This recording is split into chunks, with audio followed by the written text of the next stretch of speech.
Brendan Ward, welcome to Bookshots. Thank you. What's the Beethoven Obsession about?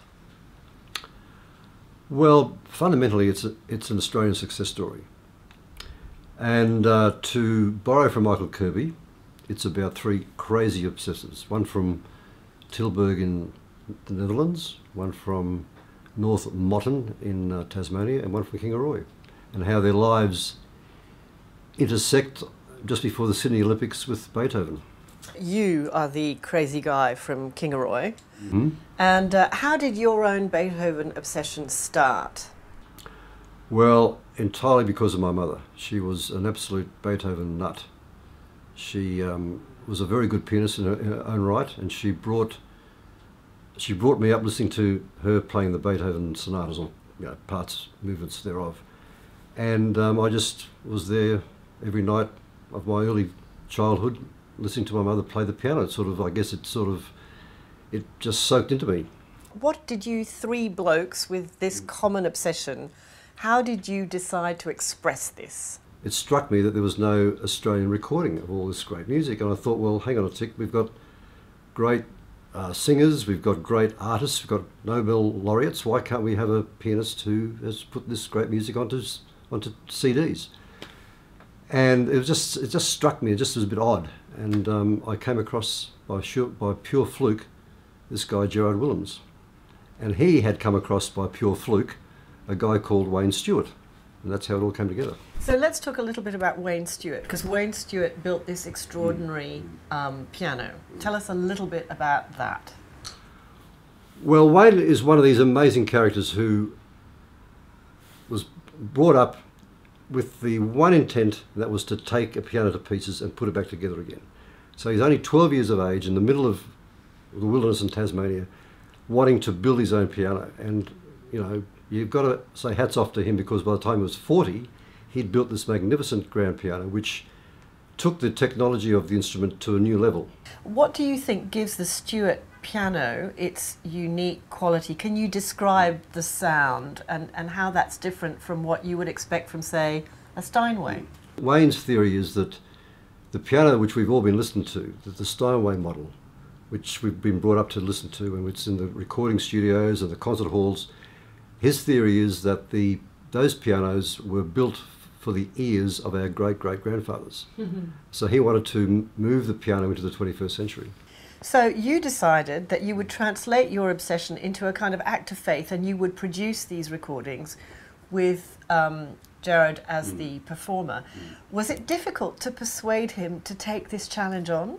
I saw him play at a Beethoven masterclass at the Sydney Conservatorium, where he suddenly, for the first time I'd seen him play, he played all these, he'd go from one sonata to another sonata and play a movement of this sonata, a movement of that sonata, and I was suddenly blown away, because I thought this is just the way Beethoven speaks. Because a lot of pianists, in my opinion, and as I say, this is a very subjective thing, a lot of pianists sometimes tend to put their own ego into these pieces, and you can pick that. And I think with Gerard, you got this beautiful, obviously you've got an ego, because you have to have an ego to do what he did, but you've got to let the music say, you've got to let Beethoven speak, and you've got to give those pauses, make them beautiful pauses, and he does that. He's got this beautiful, elegant way of playing, and it just struck me on the day, and I thought, well, he's the guy.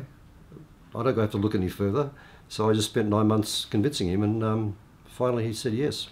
In the process of writing the book and delving into this music, probably more deeply than you had before, what do you think you've learned about Beethoven that you perhaps didn't know absolute before? Lots.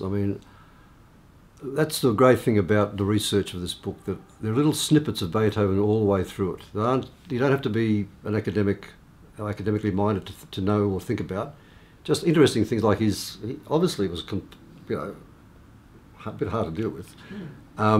And had an unbelievably complicated love life, and hats off to him, because anyone who can compose the music that he could compose with his bad health, not just his hearing but his whole bad health, it's just quite amazing. So I suppose you have to say that, thank God he lived.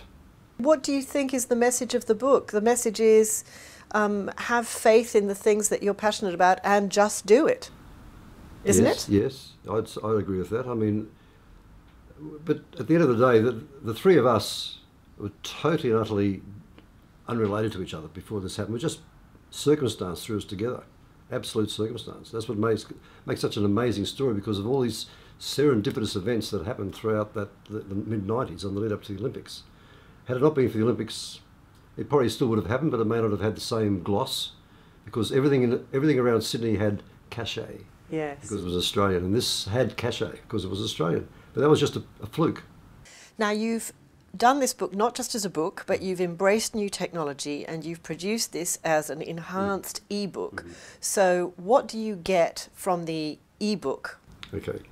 Well, this is the perfect opportunity to marry words with music.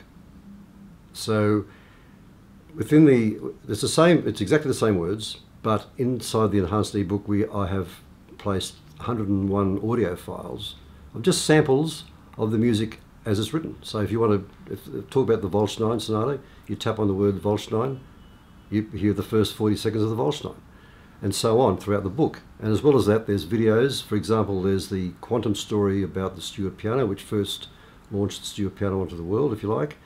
There's a very moving story about Gerard playing in Israel, playing the fourth piano concerto, which demonstrates the incredibly nerve-jangling experience of being a concert pianist.